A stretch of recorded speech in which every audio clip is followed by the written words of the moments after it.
68 countries in Washington, all wanting to know what the new US administration will bring to the fight against ISIL. The US says it's the priority in the Middle East. Degradation of ISIS is not the end goal. We must defeat ISIS.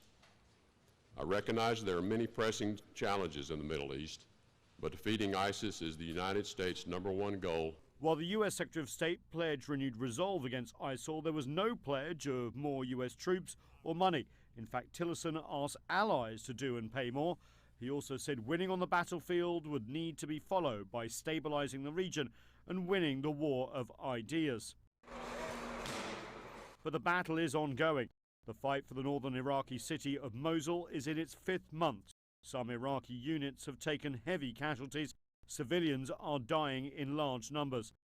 And as delegates from 68 nations met here, many were keeping a close eye on the deadly terrorist attack in London, especially Boris Johnson, the UK Foreign Secretary. His US counterpart, the Secretary of State Rex Tillerson, issued this statement. On behalf of the United States, I express condolences to the victims and their families. The American people send their thoughts and prayers to the people of the United Kingdom.